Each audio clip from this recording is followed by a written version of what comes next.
Feliz Navidad, suegra. Esa flor marchita es todo lo que usted se merece. Esas palabras aún resuenan en mi cabeza, como un eco que no me deja dormir. Todo ocurrió tan deprisa, y sin embargo cada detalle se quedó grabado en mi memoria, como si el tiempo se hubiera detenido justo en ese instante. Claudia, mi nuera, me miraba con esa sonrisa que no era sonrisa, mientras sostenía entre sus manos una flor seca, envuelta en un papel arrugado. Al mismo tiempo, le entregaba a sus padres las llaves de un crucero por el Mediterráneo, valorado en 50.000 euros. Mi hijo Julián aplaudía, orgulloso, diciendo que se lo merecían por ser la familia que siempre soñó tener. Yo estaba ahí, con la flor en la mano, intentando comprender cómo habíamos llegado a ese punto. El salón estaba lleno de luces, música y risas. Las copas tintineaban, el pavo asado se enfriaba sobre la mesa, y yo solo podía mirar aquella flor marchita, símbolo perfecto de lo que me había convertido para ellos, un adorno olvidado. Nadie notó cómo me temblaban las manos, ni cómo la sonrisa se me quebraba en los labios. Gracias, Claudia, dije en voz baja, y creo que fue lo último que salió de mi boca aquella noche. Ni siquiera Julián pareció darse cuenta de que no respondía a sus bromas. Él solo seguía hablando, presumiendo del viaje, del champán francés, de los hoteles de lujo, y yo que había trabajado toda mi vida para que él tuviera oportunidades, me sentí más sola que nunca. Mientras ellos brindaban, recordé los inviernos en los que apenas teníamos para calefacción. Recordé cuando Julián era pequeño y soñaba con ver el mar, y cómo yo ahorraba peseta a peseta para llevarlo a Benidorm una vez al año. Ahora, ese mismo hijo me ofrecía una flor muerta y una sonrisa vacía. Fue entonces cuando lo supe.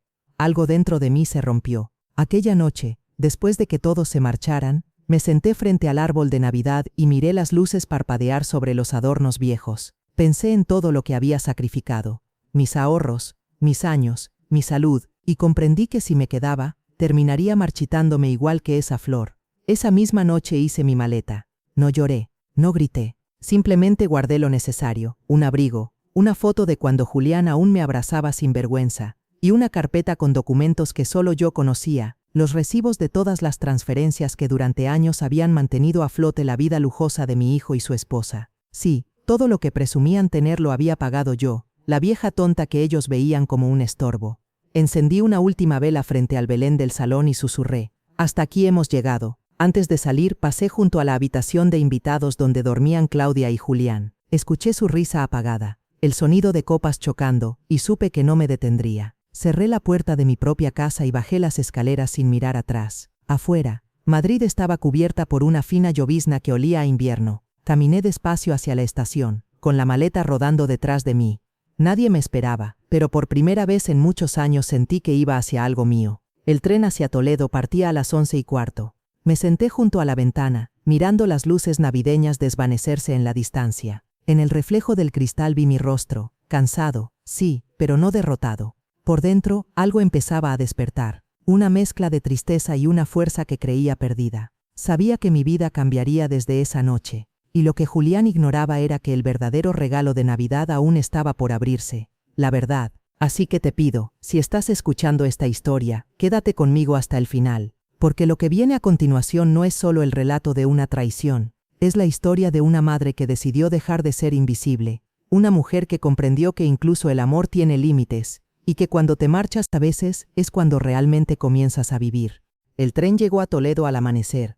Las calles todavía estaban vacías, envueltas en una neblina fría que olía a piedra mojada y pan recién horneado. Alquilar un pequeño piso amueblado no fue difícil. Las inmobiliarias estaban llenas de anuncios para jubilados que buscaban tranquilidad. Y eso era exactamente lo que yo necesitaba: silencio, distancia, tiempo para pensar. Cerré la puerta detrás de mí y por primera vez en mucho tiempo sentí que el ruido de la ciudad de los demás quedaba fuera de mi vida. Me preparé un café fuerte, abrí la laptop y miré la lista interminable de transferencias bancarias. Mes tras mes, año tras año, el dinero se había ido como el agua entre los dedos, y cada línea era un recordatorio de cuánto me había engañado a mí misma por amor. Durante 9 años había mantenido a mi hijo sin que él lo supiera.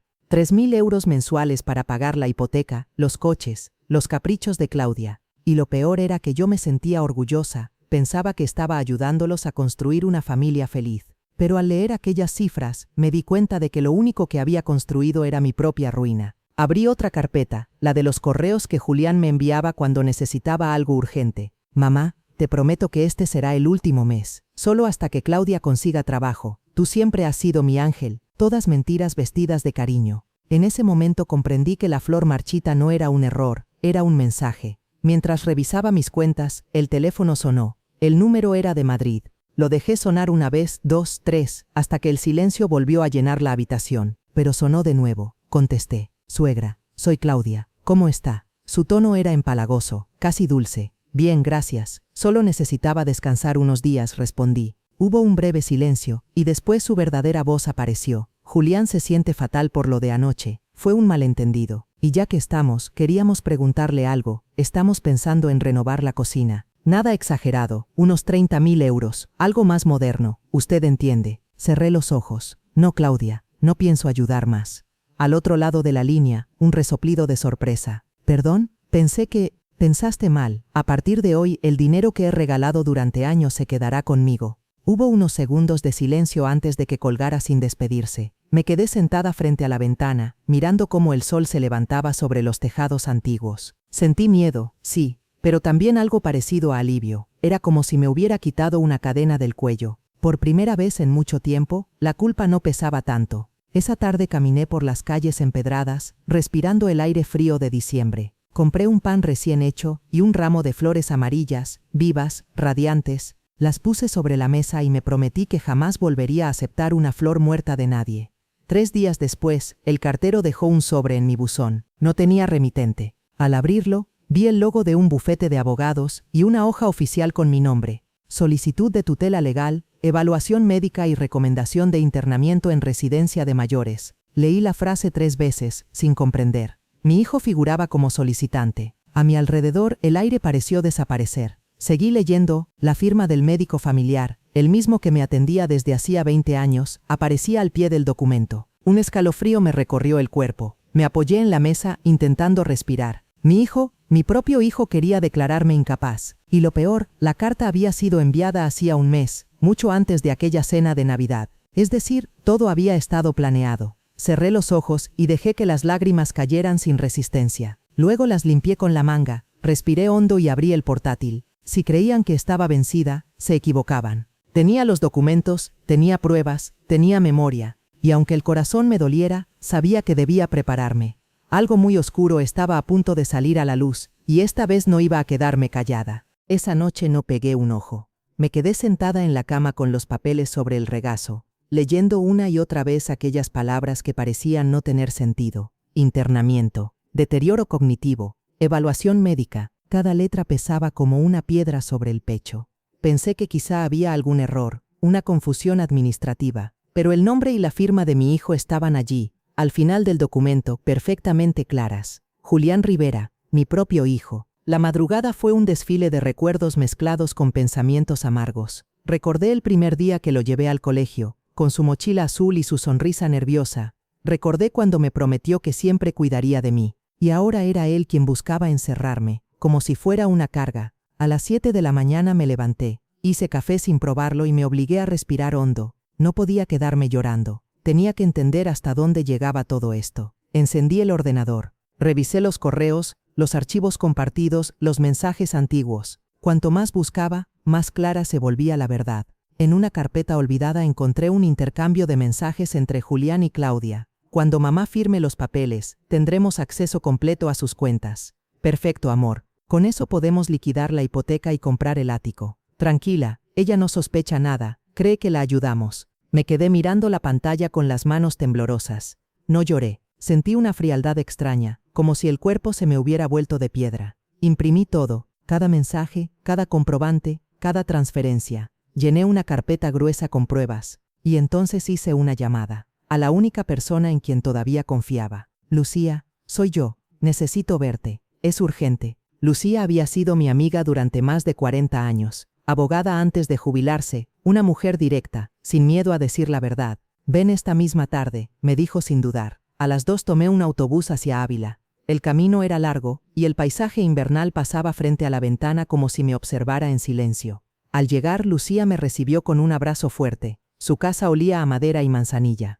Cuéntamelo todo despacio. Le relaté lo sucedido, desde la flor marchita hasta el sobre del abogado. Ella escuchaba sin interrumpirme, solo fruncía el ceño de vez en cuando. Cuando terminé, guardó silencio unos segundos y luego dijo: «Esto no es solo una traición familiar, Elvira. Es un intento de fraude patrimonial. Pero aún podemos adelantarnos». Sacó una libreta y empezó a anotar. Lo primero, cancela todas las transferencias automáticas. Segundo, cambia tus contraseñas y tus cuentas. Tercero, redacta un testamento nuevo. Y cuarto, si te llaman, no respondas. Todo por escrito. Su tono no admitía dudas. Pasé la noche en su casa. No dormimos mucho. Ella redactó un plan detallado mientras yo clasificaba los documentos. Cuando el amanecer tiñó el cielo de rosa, me sentí más fuerte. Volví a Toledo esa misma mañana. Fui directamente al banco. El director, el señor Campos, me reconoció enseguida. «¿Qué tal, señora Rivera? ¿Viene por el ingreso mensual para su hijo?» «No, vengo a cancelarlo». Levantó la vista, sorprendido. «¿Está segura? Son sumas considerables». «Más segura que nunca», le respondí. Me explicó los pasos, firmé papeles, cambié contraseñas y pedí que cualquier intento de acceso ajeno fuera bloqueado. Mientras escribía mi firma, sentí como un peso se deshacía en el aire. Cuando salí del banco, el móvil no paraba de vibrar. 5 llamadas perdidas de Julián, 3 de Claudia. No respondí. En casa el contestador tenía mensajes nuevos. «Mamá, ¿qué está pasando?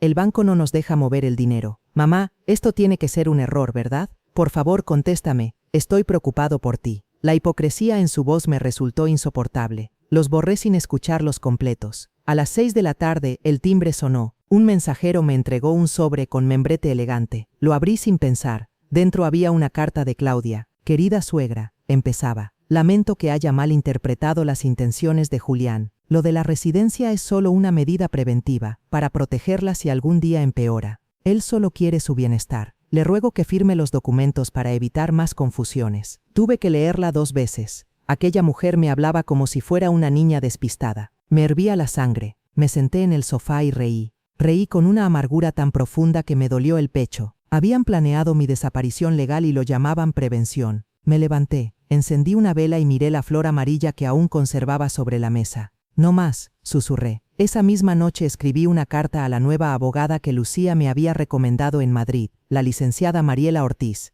Le conté todo con detalle. Adjunté las copias y pedí que redactara de inmediato un documento impidiendo a mi hijo y a su esposa acceder a mis bienes. También le pedí que preparara un nuevo testamento, dejando mi patrimonio a una fundación de mujeres mayores sin recursos. Cuando terminé de firmar, apagué la luz y respiré hondo. Por primera vez en meses dormí sin pesadillas. No era una sensación de venganza, era de justicia, de equilibrio. Sentía que poco a poco recuperaba algo que había perdido hacía mucho, el control sobre mi vida. Pero el destino todavía guardaba sorpresas. Al día siguiente, cuando bajé al buzón, encontré una nota doblada en 4, sin remitente. Decía solo: «Deberías haber firmado, mamá, aún estás a tiempo». Mi corazón dio un vuelco. Miré alrededor, pero la calle estaba vacía. Subí corriendo las escaleras, cerré la puerta con doble vuelta y apoyé la espalda contra ella. Sabía que no me lo estaba imaginando. Julián o alguien de su parte había estado allí, y eso significaba que el juego acababa de cambiar. La batalla ya no era solo legal, era personal. Me senté frente a la ventana, observando cómo el sol desaparecía tras los tejados. Afuera la ciudad seguía su curso, ajena a mi miedo. Pero dentro de mí algo ardía. No era rabia, era determinación. Había pasado toda la vida cuidando a los demás, callando para no molestar, disculpándome por existir. Esa Elvira había muerto. La que se levantaba ahora sabía perfectamente lo que iba a hacer. Mientras el reloj marcaba las 9, abrí de nuevo la carpeta con las pruebas y la miré como si fuera un espejo. Mi hijo pensaba que yo era débil, que podía controlarme con culpa y promesas vacías. Pero se equivocaba. No hay criatura más peligrosa que una madre cuando deja de tener miedo. Apagué la lámpara, me serví una copa de vino y pensé en las flores del mercado, en cómo algunas vuelven a florecer incluso después del invierno más largo. Tal vez yo también podía hacerlo. No sabía cómo terminaría todo esto, pero una cosa tenía clara: Julián iba a conocer a la mujer que realmente era su madre. A la mañana siguiente, cuando desperté, el aire de Toledo tenía un silencio diferente, pesado, expectante, como si el mundo contuviera la respiración. Preparé café y abrí las cortinas. En la ventana había una mancha de dedos reciente, y entendí que alguien había estado allí observando. No sentí miedo, solo una certeza: el juego había comenzado. Me vestí con calma, guardé los documentos más importantes en una carpeta azul y salí rumbo al banco. El señor Campos me recibió en su despacho. «¿Todo bien, señora Rivera?», preguntó con tono prudente. Necesito mover mis fondos a una cuenta que nadie más pueda rastrear, le dije. Él asintió. Entiendo. ¿Desea transferir todo el capital? Todo, incluidos los fondos de inversión y la cuenta de ahorro a largo plazo. Mientras firmaba los formularios, recordé las veces que había depositado dinero para ayudar a Julián a pagar sus deudas, creyendo que hacía lo correcto. En realidad, lo estaba alimentando como a un lobo que solo conocía el hambre. Salí del banco más ligera. Esa misma tarde fui al despacho de mi nueva abogada, Mariela Ortiz, una mujer joven, de mirada firme y voz pausada. Revisó cada documento y frunció el ceño. Esto es más grave de lo que pensaba, Elvira. Tu hijo y su esposa podrían enfrentar cargos por fraude, falsificación de documentos y tentativa de apropiación indebida. Sentí una punzada en el pecho. No quiero verlo en la cárcel, solo quiero estar a salvo. Ella asintió. Lo entiendo, pero a veces la justicia llega sola. Mientras hablábamos, mi teléfono vibraba una y otra vez. Era Julián. No contesté. ¿Quieres que le enviemos una notificación legal para que no se acerque?, preguntó Mariela. Sí, pero no hoy. Quiero que sienta la ausencia. Que por primera vez en su vida tenga que vivir sin mi ayuda. Al regresar al piso, la tarde caía. Abrí una botella de vino y me senté a escribir una carta, la última que pensaba dirigirle a mi hijo. No para enviarla, sino para liberar las palabras que me pesaban. Le escribí que el amor no se mide por el dinero, que una madre puede perdonar muchas cosas, pero no el desprecio. Que lo que más dolía no era la traición, sino descubrir que nunca había aprendido a amar sin condiciones. Cuando terminé, guardé la carta en un cajón. Era mi manera de cerrar el círculo. 2 días después, Lucía me llamó. Elvira, prepárate. Julián fue al banco. Intentó retirar dinero con tu antigua autorización. Y, el sistema lo bloqueó. Se enfadó tanto que tuvieron que llamar a seguridad. Sonreí. Entonces ya lo sabe. Sí, y no lo ha tomado bien. Dijo que si no te comunicas pronto tomará medidas. Déjalo hablar, Lucía. Solo eso sabe hacer. Esa noche, mientras lavaba los platos, escuché pasos en el pasillo. Me quedé quieta, golpes suaves en la puerta. Mamá, sé que estás ahí. Solo quiero hablar.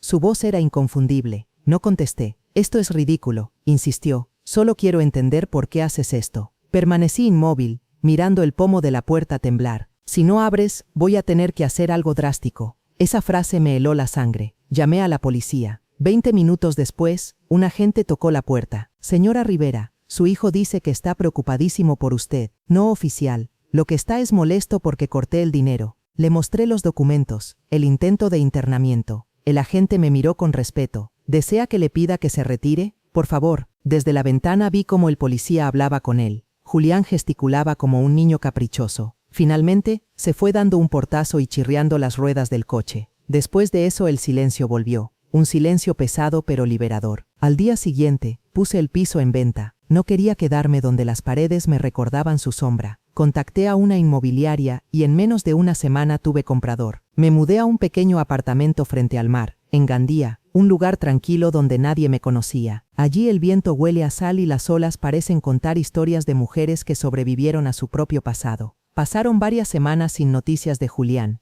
ni llamadas, ni cartas, ni mensajes. Pensé que tal vez había entendido. Pero un día, Mariela me llamó con voz grave. Leonor, tienes que saberlo. Tu hijo presentó una denuncia afirmando que sufrías demencia y que habías vendido tu casa ilegalmente. Pero el detective a cargo no le creyó. Le pidió pruebas, y él no supo explicar nada. Sentí una mezcla de rabia y tristeza. Y ahora investigan si falsificó documentos. Podría tener consecuencias legales. Esa tarde caminé por la playa. El viento era frío, pero me sentía viva. Recordé las palabras de mi abogada. La justicia llega sola. En el horizonte, el sol descendía como una moneda de fuego. Pensé en Julián, en Claudia, en todo lo que había permitido por miedo a perderlos. Y comprendí que, en realidad, ya los había perdido hacía años, el día que dejé de ponerme límites. Una semana después, Mariela volvió a llamarme. Elvira, lo arrestaron. Intentó usar tu firma para acceder a un fondo. Está detenido por fraude y falsificación. Me quedé en silencio largo rato. No sentí alegría ni venganza, solo una paz extraña. Gracias por avisarme, susurré. De nada. Pero hay algo más. Claudia pidió el divorcio el mismo día. Se mudó con otro hombre. Esa noche preparé una cena sencilla y encendí una vela. Pensé en mi hijo, solo, enfrentando las consecuencias de su codicia. Tal vez algún día entendería que la verdadera pobreza no era quedarse sin dinero, sino sin amor. Miré por la ventana. Las luces del puerto brillaban como luciérnagas sobre el agua. Por primera vez en mucho tiempo, sentí que podía dormir sin miedo. A la mañana siguiente, caminé al mercado local. Compré flores frescas, rojas, vivas. Las coloqué en un jarrón junto a la ventana. Mientras las acomodaba, sonreí. Aquella flor marchita del pasado ya no tenía poder sobre mí, porque entendí algo que había tardado toda una vida en aprender. Cuando una madre deja de mendigar cariño, florece de nuevo. Esa noche, el teléfono sonó. Un número desconocido. Respondí. Era Julián. Su voz sonaba rota, cansada. Mamá, necesito tu ayuda. Perdí todo. Cerré los ojos. No, hijo. Lo que perdiste no fue el dinero, fue a ti mismo. Hubo un silencio largo. Luego colgué. No lloré. Afuera, el mar seguía su ritmo eterno, trayendo y llevándose las olas como si también limpiara lo que quedó atrás. 6 meses después de aquel último invierno, mi vida era otra. Me despertaba con el sonido del mar, el olor a pan recién hecho y el canto de las gaviotas. Tenía un pequeño jardín detrás del apartamento, donde las flores crecían libres entre las macetas. Allí cada mañana, regaba mis plantas y hablaba en voz baja con ellas. Me gustaba pensar que cada pétalo nuevo era una parte de mí renaciendo, una promesa silenciosa de que todavía podía florecer, aunque el pasado me hubiera marchitado. Una tarde de abril, recibí una llamada de Mariela, mi abogada. Elvira, pensé que querrías saberlo. El juicio de tu hijo ha terminado. Fue declarado culpable de fraude y falsificación. Le dieron 3 años de prisión. Me quedé en silencio. Está bien, dentro de lo que cabe, sí. Parece tranquilo. No ha apelado la sentencia. Agradecí la información y colgué despacio. Me quedé mirando el horizonte. El mar tranquilo. 3 años. 3 inviernos para reflexionar sobre todo lo que había hecho. Quizá era justo.